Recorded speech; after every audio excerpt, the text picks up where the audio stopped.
Wendomemion Tonafa, une émission qui vous enseigne, vous éduque sur des thématiques précises. Wendomemion Tonafa, c'est avec le pasteur Pierre Rousseau. Que le Seigneur vous bénisse. Nous sommes là pour vous enseigner sur le foyer. Le thème que nous voulons développer est intitulé Comment vivre un foyer heureux.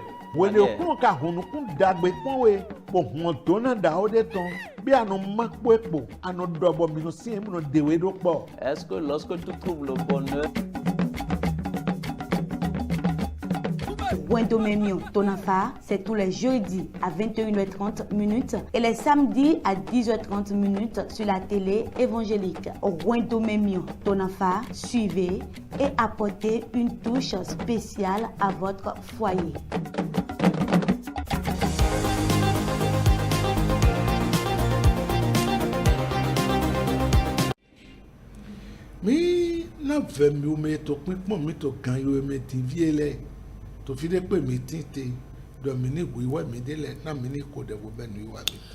Où que vous soyez en train de nous écouter, de nous regarder en ce moment, vous qui êtes en train de nous regarder, nous vous supplions de vous préparer pour que nous puissions prier et commencer notre émission. Dans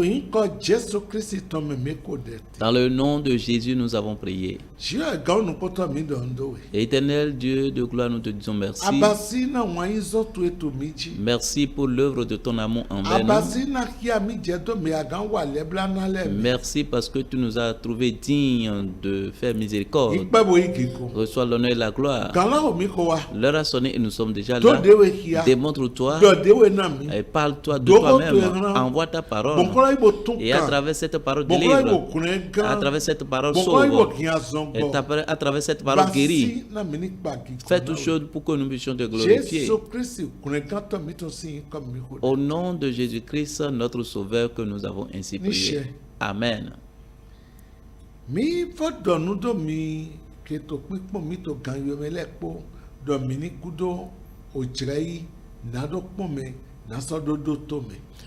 Nous vous saluons une fois encore et nous disons merci pour le temps que vous réservez pour nous regarder et pour nous écouter aussi.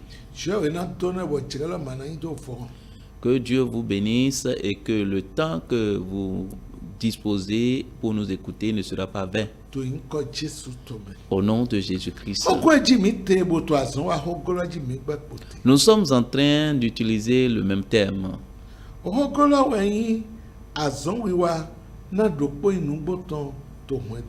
Le thème est intitulé Œuvrer pour la vraie unité dans le foyer. Nous vous avions énuméré 7 éléments qui peuvent vous aider à ce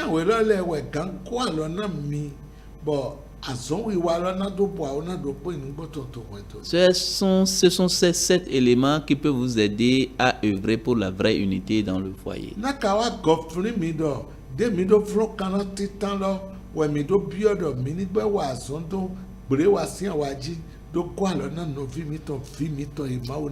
Je vais vous rappeler que lorsqu'on a commencé par étudier le premier élément, c'est à travers cela que vous nous aviez demandé d'approfondir un type d'amour, et c'est ça que nous sommes en train d'étudier pour aider nos enfants qui sont en train de mener une vie d'immoralité.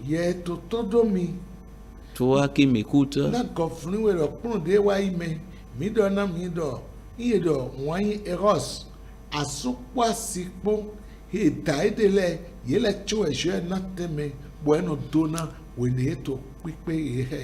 je vais vous rappeler que l'enseignement passé, le type d'amour qui est l'amour Eros, est réservé pour les mariés. Cela ne te concerne pas, toi qui n'étais pas encore marié. Ton heure va venir, va sonner. Mais si tu te patientes et te préserves,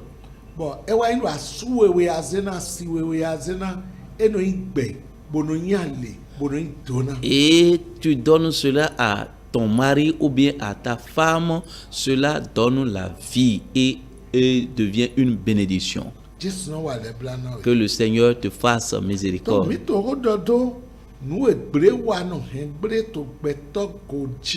Nous sommes en train de parler sur ce que l'impudicité ou bien l'immoralité détruit dans les vies.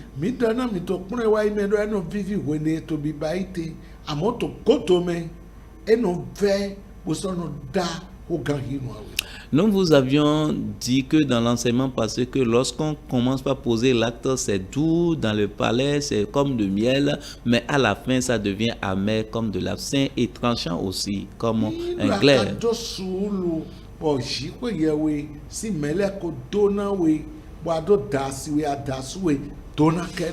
Mais si tu te patientes et que les hommes de Dieu te bénissent ton mariage, lorsque tu poses ces actes, c'est comme une bénédiction pour toi. Maintenant, nous allons parler sur les inconvénients que cela engendre.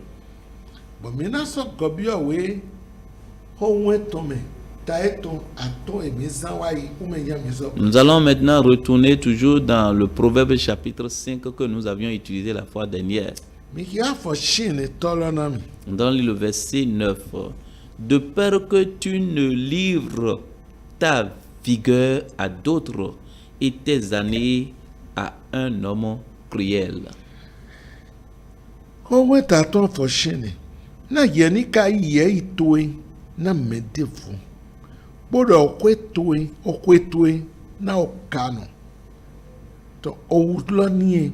Voilà les inconvénients. Lorsque tu te laisses à la prostitution, à l'adultère ou l'immoralité, ça peut arriver que tu donnes ta vigueur, ton honneur à une autre personne. Et l'année que tu vas utiliser, ce serait une année ce sont des années que tu vas donner à un homme cruel.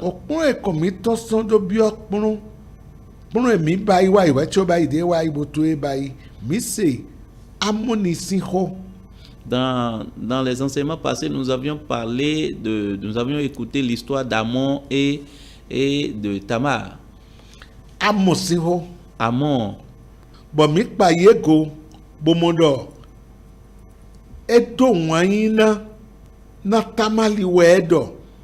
Nous avons remarqué qu'il a aimé Tamar. Il a dit. Il a dit qu'il a aimé Tamar. Et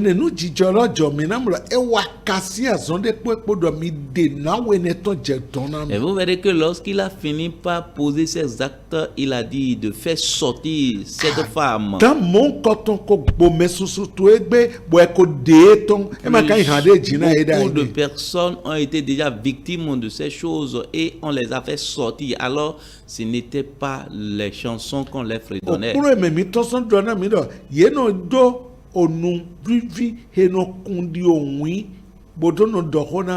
L'enseignement passé nous montre qu'ils ont des lèvres qui distillent le miel pour parler. Et après cela que l'amertume commence. Voilà l'amertume. Tu vas utiliser ta vie avec un homme cruel. Ta vigueur, tu vas donner à une autre personne. Beaucoup de personnes ont été victimes. Et il regardait cela avec des yeux pour dire, mais qui va rester avec une telle personne, qui va se marier avec telle personne, sans demander, sans poser la question à Dieu. Aujourd'hui, ils utilisent leur année avec un homme cruel. Et on utilise leur bien à d'autres endroits. Là où Dieu les attend pour les bénir, ils ont laissé ce lieu pour aller ailleurs. Que Dieu te fasse miséricorde. Le verset 10. De peur que des étrangers ne se rassasient de ton bien et du produit de ton travail dans la maison d'autrui. Mi do 3 fois là. Na yenika yato kuntwe to god jono le. Na zontwe ni ka tin to kwe jono tongbe. Bon, azontwe na ino mede vokwe mana kwe yesu tongbe. Ton travail ira dans la maison d'autrui et non la tienne. Que Dieu te fasse miséricorde. On va remettre tes bénédictions, tes biens aux étrangers. Et le travail que tu as fait maintenant, ce serait dans la maison d'autrui. Voilà les inconvénients qui y sont. Le verset 11. De peur que tu ne gémisses près de ta faim, quand ta chair et ton corps se consumeront. Yena sobla auto kodo, onena auto tue, po agbasa tue po sudo. Des nyina kpakpata loni, me makweso, bo daso kai dasi, bo chue de na brewa, yido koto kodo, wene kwe, okwe to kwe jije. Voilà ce qui est très malheureux. On dit que celui qui posait ces actes, lorsque l'âge va commencer par prendre de l'âge, on dit que son corps sera détruit, son corps va se consumer et aussi il va commencer par gémir. Il va commencer par gémir. Commencez par gémir. Que le Seigneur vous soutienne. Il y a d'autres qui gémissent déjà. Ils ne savaient pas, ils étaient dans l'ignorance. Et toi qui m'écoutes maintenant,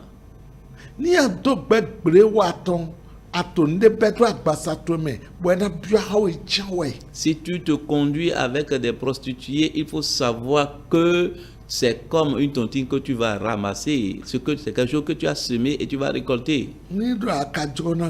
Mais si tu veux être sauvé, là où nous étions arrêtés dans l'enseignement passé, mets ces versets en application. Les enseignements que tu écoutes, mets cela en application. Ne te mets pas sur le chemin de la prostitution. N'ouvre pas la porte où on va poser des actes de prostitution. Nous avons vu cela dans le verset 5 et verset 8 du Proverbe chapitre 5. Un autre inconvénient qui se trouve. Nous irons dans Proverbe chapitre 6. Le verset 22. Le verset 27. Quelqu'un mettra-t-il du feu dans son sein sans que ses vêtements s'enflamment?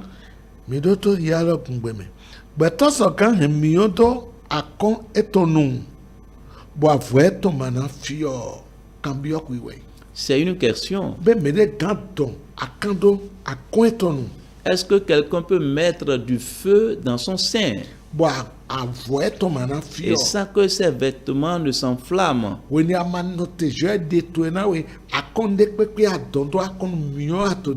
Lorsque tu ne te patientes pas pour que le Seigneur te donne ce qui te convient, n'importe quelle poitrine tu mets dans ton sein, tu es en train d'attirer, de mettre le feu dans ton sein. Toi que Dieu t'a déjà donné ton mari ou bien ta femme et tu attires, tu mets encore ton sein sur le sein d'une autre étrangère, tu es en train d'attirer, de mettre le feu dans ton sein. Le verset 28. Quelqu'un marchera-t-il sur des charbons ardents sans que ses pieds soient brûlés? Voilà la deuxième question qui est arrivée.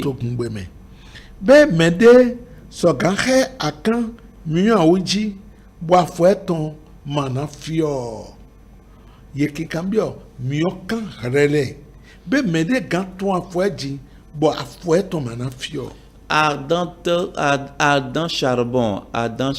Est-ce que quelqu'un va mettre ses pieds sur ce charbon ardent sans que ses pieds ne soient brûlés? Ni maya sitwe kabi yede makodo bo amanote bo denawe mede pepe ja fotwe to jije mion jiwe mion kan jiwe ato afodo. Si ce n'est pas ta femme ni ton mari, ou bien tu n'étais pas encore marié, quiconque tu mets tes pieds sur lui, il faut savoir que tu es en train de mettre tes pieds sur des charbons ardents. Mais dès que tu as 4 pieds, quiconque avec qui tu as fait 4 pieds, ce n'est pas ta femme ni ton mari, tu es en train de mettre tes pieds sur des charbons ardents. Et on te dit que tes pieds vont brûler. Si tu ne vois pas les signes de brûler maintenant, lorsque tu vas avancer en âge, tu verras tout cela. Le verset 32 à 33. Mais celui qui commet un adultère avec une femme est dépourvu de sens. Celui qui veut se perdre agit de la sorte.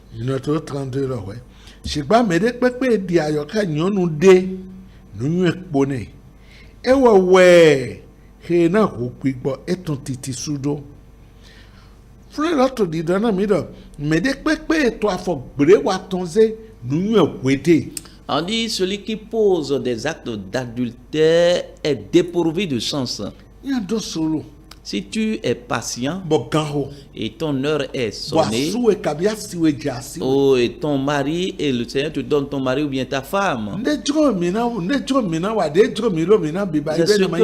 c'est ce que vous voulez que vous allez faire, et cela ce n'est pas un péché.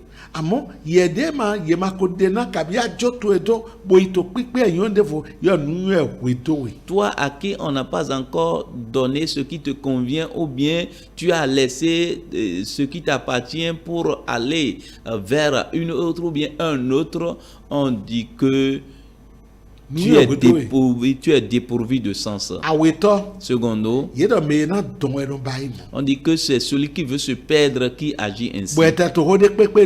Même si on lui dit n'importe quoi, parce qu'il a déjà vu la douceur qui s'y trouve.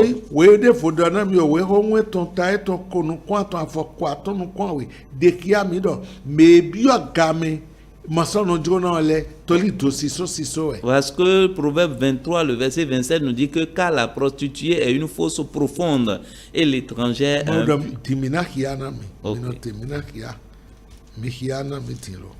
Proverbe 23, le verset 27 qui dit ceci: car la prostituée est une fosse profonde et l'étrangère un puits étroit.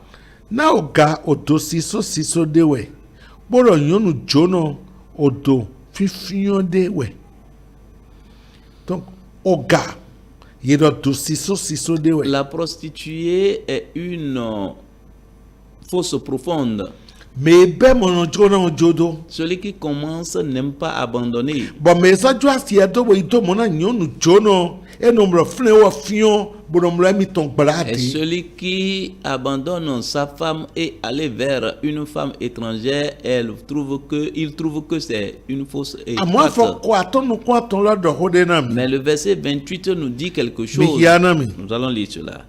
Elle dresse des embûches comme un brigand. Et elle augmente parmi les hommes le nombre des perfides.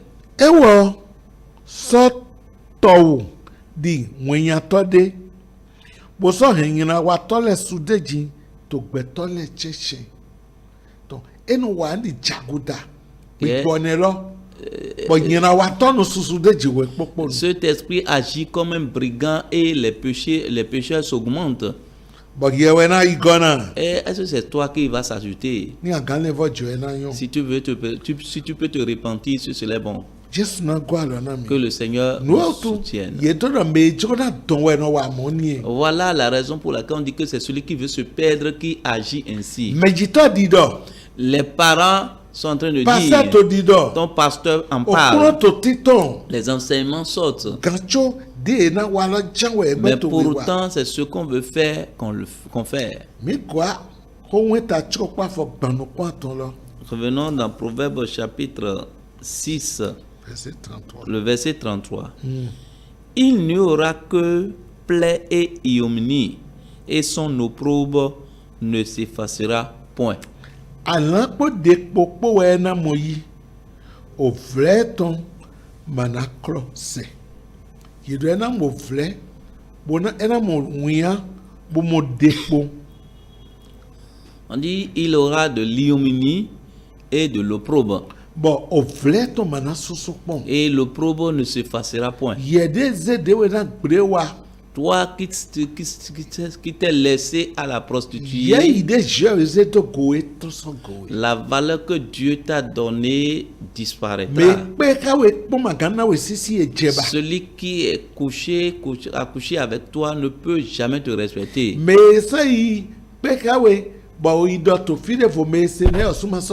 Même ceux qui ont eu l'écho de cet acte-là ne peuvent pas te respecter aussi.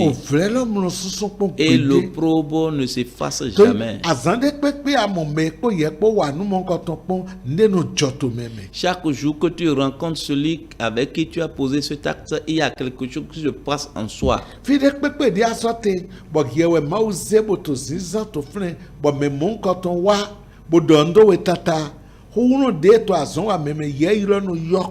Et n'importe où tu te trouveras, lorsque tu rencontres, tu vois celui avec qui tu as posé cet acte, la force qu'on déploie diminue. Que le Seigneur te soutienne. Avant de finir,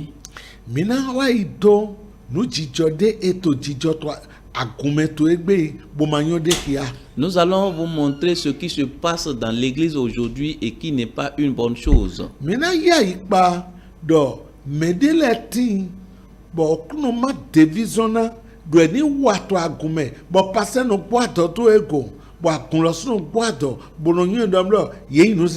Il y a certaines personnes que le serviteur de Dieu, le pasteur, a confiance en eux et il leur confie de tâches, et l'église aussi a confiance en eux et ils exercent des ministères dans l'église. Particulièrement ceux qui dirigent la chorale.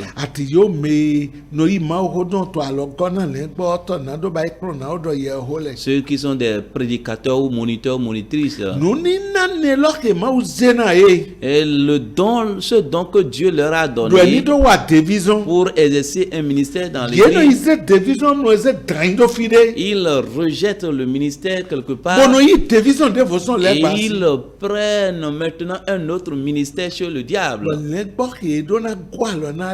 Et les brebis qu'ils devraient aider commencent par devenir des scandales pour scandaliser cette brebis.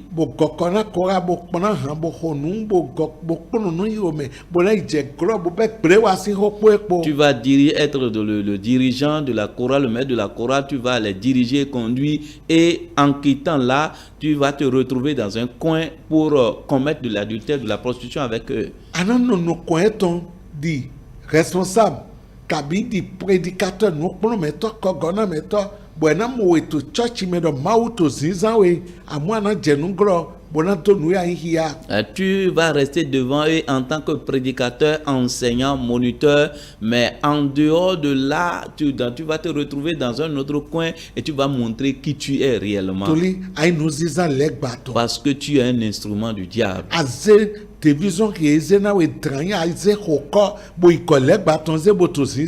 as rejeté le ministère qu'on t'a confié et tu t'es accroché maintenant au ministère du diable.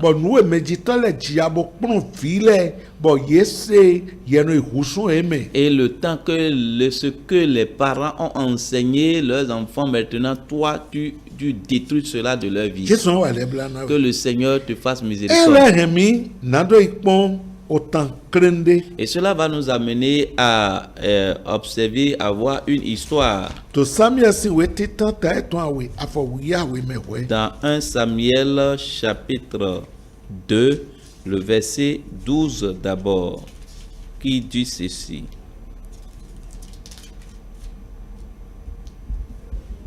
Les fils d'Élie étaient des hommes pervers. Ils ne connaissaient point l'Éternel. Samuel titan taine tawe afowiyawe ti vie fisunu eliton le yin fisun belialiton le ye manyon okruno gba menu weli qui est Élie? Il est le grand sacrificateur devant Israël. On dit que ses enfants ne connaissaient pas Dieu. Toi qui es enfant de Dieu et qui écoute la parole de Dieu et qui agit mal, on te parle ici, c'est à toi qu'on s'adresse ici. On dit que tu es fils de pervers. Quels sont les comportements qu'on a trouvés chez eux, qu'on les appelle les fils de pervers? Alors, cela se trouve dans le verset, à partir du verset 2. Verset 22 à 26, il est écrit: Élie était fort âgé et il apprit comment ses fils agissaient à l'égard de tout Israël. Il apprit aussi qu'il couchait avec les femmes qui s'assemblaient à l'entrée de la tente d'assignation. Il leur dit: Pourquoi faites-vous de telles choses? Car j'apprends de tout le peuple vos mauvaises actions. Non, mes enfants, ce que j'entends dire n'est pas bon. Vous faites pécher le peuple de l'Éternel. Si un homme pêche contre un autre homme, Dieu le jugera. Mais s'il pêche contre l'Éternel, qui intercédera pour lui? Et ils n'écoutaient point la voix de leur père, car l'Éternel voulait les faire mourir. Le jeune Samuel continuait à grandir et il était agréable à l'Éternel et aux hommes.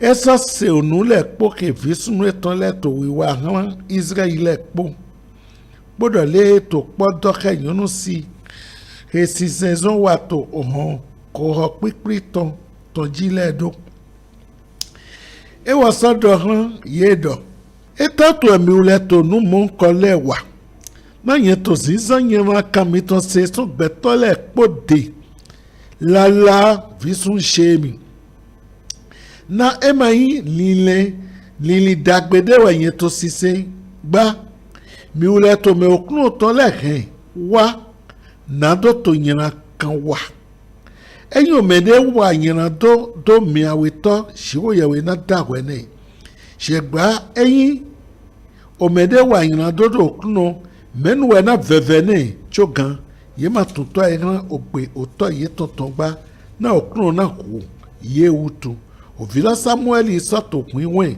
bo so tin to nukun dagbe meto kuno de bodo to gbeto le de ka nuwe ye wa ni. Voilà ce qu'ils ont commis.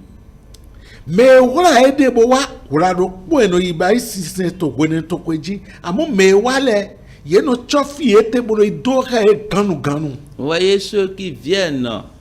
Ils viennent une seule fois par an et ils les observent pour aller coucher avec elles. Toi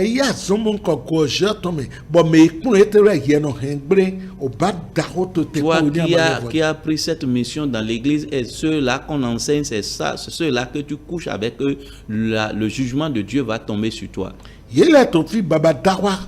Et ici, leur père a commencé par et ils n'ont pas écouté leur père. Parce que Dieu a déjà pris la décision de faire pourrir à cause de leur désobéissance. Mais Samuel a eu la faveur de Dieu. Il a aussi obtenu la faveur aux yeux des hommes.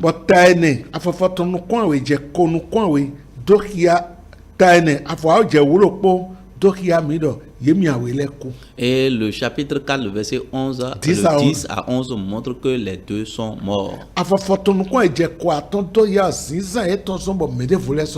Et le verset 17 jusqu'au verset 22 montre que à cause d'eux, d'autres personnes sont mortes. Bien aimé, voilà les inconvénients qui se trouvent dans l'adultère. Est-ce que tu vas te repentir ou bien tu vas arriver à ce niveau? Prions. Père, nous te disons merci. Merci. Ta parole est déjà sortie. Utilise-la pour changer une vie et glorifie ton nom. Au nom de Jésus, nous avons ainsi prié. Amen. Nous attendons aussi vos questions. Que le Seigneur vous bénisse. À la prochaine.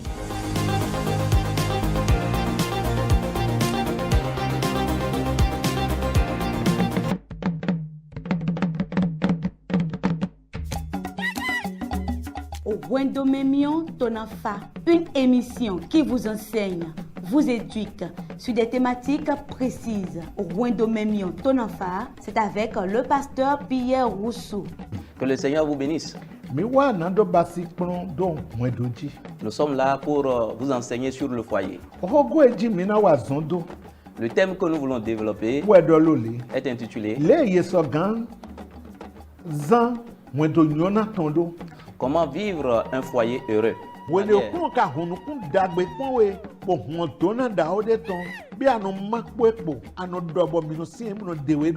Est-ce que lorsque tu trouves le bonheur,